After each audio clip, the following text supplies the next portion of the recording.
あの時の雑誌連載から裏原宿の歴史を探るということで、今回も QT で連載していた HFA を振り返っていきたいと思いますと。はい。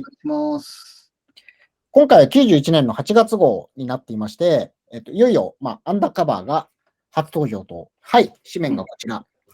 モデルは、東京セックスピストルズということで、ジョニオさんとヒカルさんが出ている。興味の人は渋谷カートロにあるビリーまでというところで、問い合わせがビリーになっているというような回でございますと。ちなみにビリーっていうのは、あれだね、アシストアロボットの、視点というか、別のね、ビリー自体が、アストアロボット初のオリジナルブランドで、ビリー北村さんっていう人がやってたブランドだったんだよね。椿ハウスのチーフ DJ さん。ロンドンナイトか、ロカビリーナイトとかそういうような。でもチェッカーとかボーイとか、あれですよね。プリンセスとかはビリー来てましたよね。ああ、そう。そういう、アストアロボット経由だから、そういう衣装提供とか、そういうのもあったからね。はい、ここからはアンダーカバーを振り返っていきたいと思います。ジョニオさんは1969年の生まれになりますと。で、88年に、文化に入学されますと。で、入学して、毎晩4つくらいクラブをはしごするっていうような生活を送っていたみたいなんですけれども、そこで小野木さんらと知り合うことになりますと。で、ミロスでヒロシさんに出会うことになるんですけれども、そこで君おしゃれだねっていうところで、仲良くなっていって遊ぶようになったと。で、そのうちに、ビビアンのショーが89年に行われるんですけれども、青山のスパイラルだったのかなで行われる形になるんですけど、そこで、ショーに出ればっていうところで、オーディションに参加することになったみたいですと。で、そのオーディション会場に行ったところ、高木寛さんや、立花はじめさんもいて、ジョニー・ロットンが来たみたいな形で、びっくりされてみたいな形で、出演が決まってモデル出演すると。で、このショー自体としては、アストロボットの協力で開催していて、菅さんやヒロシさんとかの服を、も提供していて、実際ビビアンも来日されたということになってますと。で、ここで岡井ひとみさんとかとも出会ったみたいなんですけれども、実際このショーが終わって、中間飯店かどっかご飯食べに行くみたいなんですけども、そのビビアンの隣にジョニオさんが座ることになり、あんたジョニー・ロットンそっくりだね、みたいなことが言われたみたいな話も。で、バンド活動の方は、元の森山さんに言われて、東京セックスピストルズというものを結成することになりますと。ボーカルはジョニオさん、ベースはバウンティーハンターのヒカルさん、ギターの方は片桐さん、カッチンさんですね、が担当していたと。で、ドラムの方が、来れない時っていうのがあったみたいで、2号さんとか、としみさんがサポートしていたっていう回があって、それを見ていたロワイ・キュウイチさんが、俺も叩きたかった、みたいなことを語っているインタビューもあったりしたんですけど、そういうこともあったようですと。89年に一ノ瀬さんと出会う、一ノ瀬さんっていうのは、後にマイノリティやバンダライズを立ち上げることになる方なんですけれども、この方と一緒に90年に一緒にアンダーカバーを立ち上げることになると。右上の写真の右側がジョニオさんで、左側が一ノ瀬さんですね。で、初期アイテムとしては連合赤軍の指名手配犯がプリントされた T シャツを作っていたという形ですと。卒業を前にして企業研修というものがあるんですね。で、そこは1週間ぐらい実際のアパレル企業とかに行って、企業の体験をするというものなんですけれども、ジョニオさんは、高橋淳ということで、淳、名前とが同じということで、淳を希望したらしいですと。でも実際配属になったのは、オンワードに、配属というか、1週間研修が行くことになったらしいんですけど、本当にバリバリのジョニー・ロットンの格好したジョニオさんが、田町駅から、オンワードのバスに乗って、1週間通うみたいな。そこから、文化を卒業した後に、クワトロ内にあったビリーで商品を取り扱いが始まってくるという形になります。で、これがおそらく91年か92年ぐらいに、お店がなくなっちゃったみたいで、その後はミルクボーイでアンダーカバーは取り扱うということになり、で、93年にノーエアがオープンすることになりますと。で、ここでは、はい、アンダーカバーと、10月ぐらいかな、確か、エイプが、できるっていう形で。なんか当時半々に分かれてましたよね、なんかお店の中最初分かれてない。このね、最初分かれてないんだよ、多分。あ、そうなんですか。そう。で、この11月に山小屋っぽくなったじゃん。なんか、そうです、それでそうだ。山小屋みたいになって分かれた。そうそうそうそうそう。うだ。そう。で、まあそっからずっと2つに分かれるスタイルで行ってたじゃん。そうですよね。うん。で、94年には、まあ、東コレに参加しますと。で、ノーヤリミテッドっていうようなレディースのみを扱うお店が9月に、ノーヤとは別でできたというところですね。で、AFFA もこの年にスタートします。まあ、その後は、まあ、青山に、裏原宿ブーム結構絶頂の時に青山に移転したりとか、まあ、その後パリコレに参加したりみたいなのが、まあ、半ばの流れっていう形で、なっております。でちなみに、下にある T シャツの隣がノーエアリミテッドの写真になります。お店のね。お店の。はい。うんっていうのが、まあ、アンダーカバーの流れということで、まあ、この、セックスピストルズ、東京セックスピストルズの演奏してる、なんか歌ってるところとかは、YouTube でも見れるので、まあ、検索してみていただければかなと思います。に持って、アンダーカバーの、これは全部 T シャツになっているんですけど、まあ、増田優作さんとか、アナーキーシャツみたいな、グラフィックみたいなところがあって、まあ、その後も出てくるようなモチーフが、もうこの当時から使われていると。ですね。うん。だから、この流れというか、関連性も、セックスピストルズがあって、ビビアンがいて、セディショナリズがあってっていう流れと、東京セックスピストルズあり、アンダーカバーありみたいなところだからね。うん。まあ、その辺もこう、なんつうのかな、しっかりなぞっていくというか。これまあ確かにビビアンってなんか、大川ひとみさんって日本のビビアン・ウエストウッドっぽいですよ。ああ、そうだね。で、ヒロシさんが、マルコムっぽい。確かにそうですね。確かに。それを、なんか日本です。同じとかわかんないですけど、似たような。いや、でも和製って感じだよね。和製って感じします。うん。くしくも、ジョニー・ロットンがいて、そうですよね。ヒカルさん、シドビシャス入ってるし。うん確か本当にいや、マジで、でも、ヒカルさんのシドビシャツ姿は、マジ結構、もう、めちゃめちゃ、まあ、ジョニーロットンもすごかった、似てたけど、に。ヒカルさんのシドビシャツも、その顔と、あと体型、大きい体型と、で、めちゃめちゃ似てたからね。うん。なんか YouTube 見るとわかるけど、なんか、弾き方というか、なんか、佇まいも、なんか、そんな感じいや、もう完コピよ。ですよね。うん。ワールズエンドというか、セックスというか、そうね、ブティックセックス。はい。もう、あれがまさに、裏原の塾の日本版って感じですね。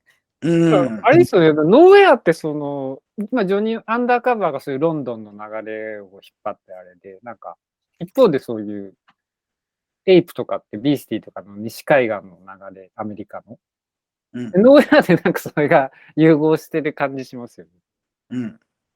このジョニオさんアンダーカバーの出現によって、専門学生のこのステータスアップがなされたっていうのが大きいんじゃないかっていうことね。うん。それは今までジョニー、はい。今まで専門学生っていうのは、服飾であろうが、なんであろうが、結構ポジション的には大学生よりも全然下の層になってきてたわけよ。そうなんですね。うん。専門学生っていう。要は大学行けない人が行くところみたいなさ。僕ら世代からすると、そう、まあ、ジョニオさんなり2号さんとかがいますとか、もういたからね。あと、まあ、それこそ矢沢愛の漫画が、矢沢学が文化がモチーフとか、なんかその辺で文化ってやっぱ、ちょっと特別な学校のイメージはありますよね。うん。でもやっぱその特別な存在になっていったのは、このジョニオさんたちの功績が結果的にあるから、なんじゃないかって感じはすごいするね。うん。まあ俺も来るでも一応某服飾専門学校に入ったわけじゃないですか。はい、僕は入学テストがあるっつって嫌でモードにしちゃいましたけど。文化でしょ？はい。俺も文化は入学テストがあるから、多分無理だなと思って違う学校にしたんだもん。めんどくせえ。そう、だからやっぱり服飾の専門学生と、あと美容師の専門学生って、なんだろうな、こ僕やっぱういうカルチャーに、こう、密接につながる人っていうイメージは多分この辺からなんじゃないの？そうなんクラブキッズの象徴だったわけで。あと、坊主さんがいた桑沢とかも桑沢もそうだね。うんやっぱこの時代なんじゃない？そういう、専門学生っていうのが特別視され始めたのは。そうです。なんかキューティーのやっぱそういうスナップとかの、うんプロフィールっていうか、そのうんクレジットのところで専門学生多かったから。と思うよ。ですよね。こういう人たち、もうあんまああいう人たちが通ってる学校なのかと思って。この前、うんうんこの前の時代ってあれですもんね、有名私立大学のうん高校とか、うんそういう世代じゃないですか。うんファッションの中心を担ってた人たちって、メジャーなどこの話でいくと、そうだね。メインストリームの、で、80年代ってことですか？ 80年代後半とかそうだね。の時代ってさ、うんもう完全に明大中野とかさ、それどっちかっていうと、それ僕らの、もうちょい後じゃないですか。90年代中ぐらいとかじゃないですか。違う、それはあれじゃん。ストリートニュースの時代。じゃなそれよりくて、その前の、チーマーとかの時代だよ。そも、ははははそう確かにそう、ストニューの時代もそうなんだけど、ははは。そうなんですね。う。うん。お金持ちのボンボンたちのとか、大学の付属高校の人たちが作ったブームが、ああいう渋カジとか。そうっていうのもあるし、やっぱりその辺の人たちが作るメインストリームっていうか、なんかそういうのって、異性に対してのファッションだったりするところが大きかったのよ。要は、こういう髪型してこういう格好してたら女の子にモテるよっていう、そうですよね。ものが流行ったりなんだりしたんだけど、やっぱこのラインって、異性に対してとかじゃないじゃん、全然。どっちかというと、自己満のファッションというか。もう完全に自己満を極めるっていうか。そうですよね。だからその辺もこう、ね、アンチテーゼってわけじゃないけど、とかカウンターっていうつもりはないんだろうけど、やっぱりこう特別な存在ではあったし、そこに魅力を感じるのも、人たちもここでやっぱいっぱい出てきたんじゃないのって感じはするけどね。なんか服に対してのオタク度が高い。なんか異性に対してアピールするファッションってそんなになんかオタク度高くないじゃないですか。こっちってなんかすごいオタク度が高いというか。本当になんか服とかカルチャー好きな人。そう。だからなんかそういうところっていうのが、大きい流れを作ったんじゃないかなっていう、この後のね。っていうのがあるのと、あとはこの91年っていうか、まだ80年代の流れをが残る時代の中で、このパンクっていう、ちょっとアンタッチャブルなというか、やっぱ結構ストイックな世界で、単純に言うとやっぱ怖い人たちはいっぱいいるわけよ。その中でこれを立ち上げて、東京セックスピストルズっていうのをっていうバンドでちょっとやったりとかしてっていうのって、かなり風当たりは強いかったんじゃないかっていうふうに個人的には思うのね。やっぱパンク、俺中学ぐらいからもうパンク世代っていうか、だったから、どういう人たちが本物で、こんなおっかねえ人たちがいるとか、そういう話ばっかりだったから。やっぱそれと大貫健章さんの後ろ盾というか。かなりそういうのが強いんじゃない？ここでも書いてある通り、右下の写真とか、大貫健章さんのところの若い衆っていう、そういうこと、見え方には、ね、当然なってた時だろうからね。じゃないと名乗れなそうですよね、東京セックスピストルズとか、確かに。いやー、結構、正直、オンタイムで見てた時は、ちょっとバカにしてたもん。なるほど。パンクから入った世代から見るとね。で、洋服見ても、セディショナリズだし、これただのパクリじゃんっていう感じは全然関係ないところから見ると、ぶっちゃけしてたからね。なるほど。だからそう思ってる人たちはいっぱいいたと思うんだけど、そこをここまでやりきって、いまだにそのアンダーカバーっていうブランドが、ちゃんと、あり続けるっていうのはすごいことだなと思うけどね。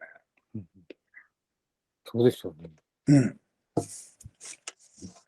はい。ということで、今回はこんなところで、また来週お願いします。お願いします。ありがとうございます。